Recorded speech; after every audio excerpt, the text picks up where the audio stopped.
자, 투데이 핫 이슈 인터뷰 시간입니다. 온라인에서 아이돌 스타를 성적 대상화하는 문화에 대한 비판 목소리가 높은 가운데 음성 합성물이죠. 딥보이스 문제도 수면 위로 떠올랐다고 하는데요. 사실 기성세대들에게는 뭐 아이돌도 또 딥보이스도 굉장히 뭐 낯선 단어일 수가 있는데요. 문성호 한국성범죄무고상담센터 소장 연결해서 자세한 내용을 좀 나눠보겠습니다. 자, 문성호 소장님 나와 계시죠? 네, 안녕하세요. 네, 반갑습니다. 네, 반갑습니다. 딥보이스가 이게 이제 인공지능을 이용한 음성 합성 기술을 뜻한다. 뭐 이 정도까지는 알겠는데요. 네, 네. 일단 이 요즘 문제되고 있다는 음성 합성물 딥보이스 어떠한 내용을 담고 있는 건지 먼저 좀 설명 좀 해주세요. 그러니까 이제 좀 개념적인 걸 이야기를 하자면 예. 음성 합성 기술을 이용해서 이제 음란한 어떤 성적인 포르노그래피로 소비될 수 있는 음성 파일을 만들어내는 걸 통칭해서 딥보이스라고 하는데요. 예.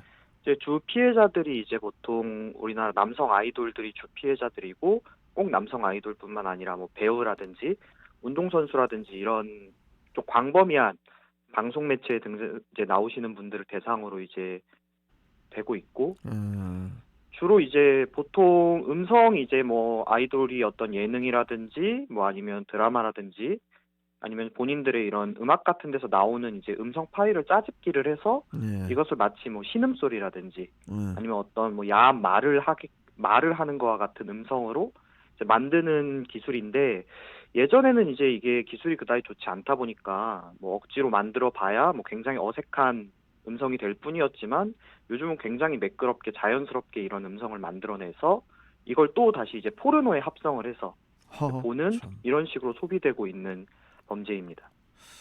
이 딥보이스를 악용해서 만들어진 콘텐츠는 이 뭐 트위터나 뭐 SNS를 통해서 이른바 이제 섹테라고 하죠. 섹스테이프라는 네네. 이름으로 유통까지 되고 있다고 하는데 참 이런 발상을 할 수 있다는 게 정말 좀 어이가 없어요. 지금 뭐 진짜 열심히 살아도 모자를 지금 판국에 네. 어떻게 실제 피해 규모나 사례가 어느 정도입니까, 소장님? 이제 뭐 남성 아이돌이라면은 거의 뭐 이름만 대면 알만한 유명한 사람들부터 뭐 대중에게 잘 알려지지 않은 친구들까지 사실 뭐 피해를 보지 않은 사람은 거의 없다라고 보시면 되고요. 예. 이 실제 규모나 횟수 같은 것은 이게 어떤 기업에서 만들어지거나 이렇다기보다는 보통 개인이 만들어서 개인의 SNS를 통해서 판매를 하거나 유포되고 있기 때문에 뭐 정확한 피해액이나 어떤 피해 규모를 지금 산출해내기가 굉장히 어려워요. 다만 이제 한 가지 일례로 실제 이런 파일 중에 굉장히 유명한 남성 아이돌을 대상으로 한 거는 조회수가 무려 2억 7천. 예?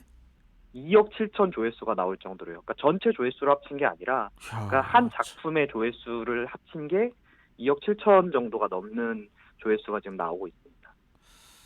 아니 이게 그 청와대 국민청원 그 게시판에까지 올라서 벌써 하루 3만 명 이상의 동의를 또 받고 있다고 하던데 네네. 이 문제 제기에서 끝나는 것이 아니라 이 문제 해결 혹은 뭐 대안이라든지 또 제재까지 이게 좀 가해져야 할 것 같은데 좀 어떻게 보십니까?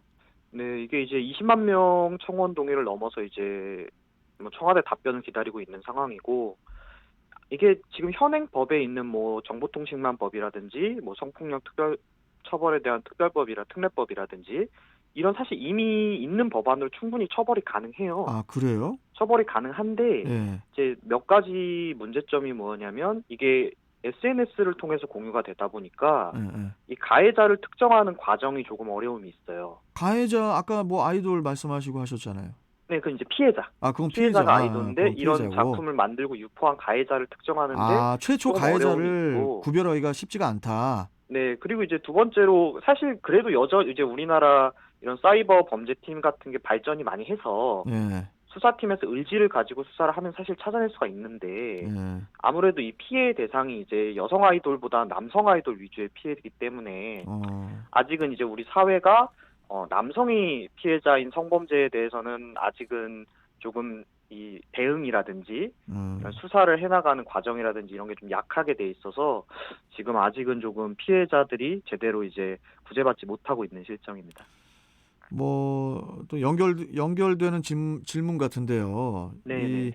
딥페이크 범죄를 처벌하기 위해서는 그 지난해 개정된 성폭력 범죄의 처벌 등에 관한 특례법으로 이제 처벌을 해야 될 것 같은데 이 악질 범죄를 저지르는 사람들은 또 이제 법의 허점을 또 악용을 하는 게 이게 또 문제 아니겠습니까? 네네. 예, 그런 부분에 대한 보완도 절실해 보이거든요.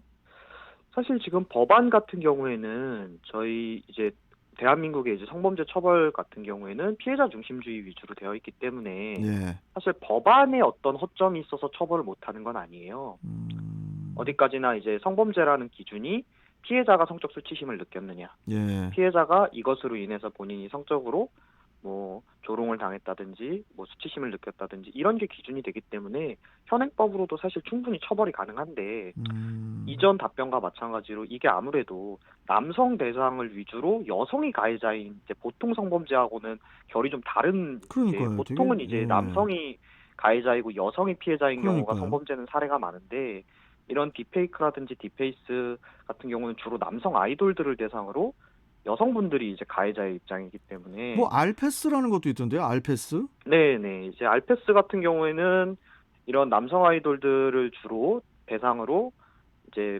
소설이죠, 이런 소설. 네네. 예. 일종의 성인 소설인데 그러니까. 이게 또 좀 동성애적으로 묘사하는 경우가 많아요. 그러다 보니까 인제 그 국민의힘의 그 하태경 의원이 네네. 알패스를 제2의 N번방 사태라고 칭하면서 이를 좀 처벌할 수 있는 법안을 또 인제 발의를 한 걸로 알고 있거든요. 네네. 예, 이거 지금 되게 사회적으로 되게 문제가 커지네요.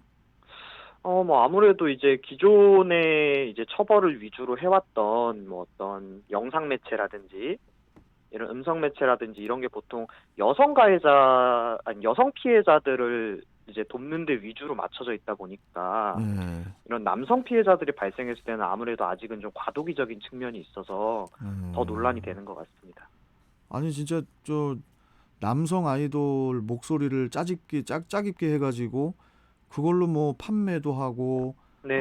그게 또 뭐 조회수가 뭐 1억이 넘어가고 네네. 와 이거 진짜 도무지 좀 이해가 잘 가질 않는데 거기다 이게 조금 문제가 심각한 게 이런 예예. 피해가 미성년자들에게 대상으로 행해지고 가해자도 피해자도 미성년자인 경우가 많다는 거예요. 야 이거 보통 참 우리나라 아이돌 친구들이 데뷔를 할 때 보통 10대 중후반 나이에 데뷔를 해서 예. 뭐 20대 초중반 활동을 이어나가다 보니까 예예. 이런 대상이 되는 아이돌 친구들이 진짜 뭐 많아야 스물 몇 살, 보통 뭐 19살, 18살 이런 친구들을 대상으로 이제 사용되거든요. 예. 그러다 보니까 이게 단순한 어떤 소설이나 음성뿐만 아니라 아까 얘기 나왔던 딥페이크, 예예. 이 얼굴을 영상과 합성해서 이것을 그러니까. 이제 뭐 어떤 게이 포르노 이런 거에 이제 합성해서 본인들끼리 돌려보거나 판매하는. 근데 이걸 또 만들고 판매한 친구들이 미성년자인 경우도 굉장히 아니 많아요. 판매를 하고 그걸 또 사는 사람은 또 뭡니까? 그 얼굴만 그 저기 그 합성해 가지고 그렇죠. 한 영상을 그거를 그 합성한 거를 그걸 또 돈 주고 사요, 그걸? 네, 실제로 SNS를 통해서 많이 판매가 되고 참 있고요. 진짜 참 이게 신기한 세상에 뭐 살고 있네요. 좀 많이 세상이 좀 이렇게 돼 있는데 예.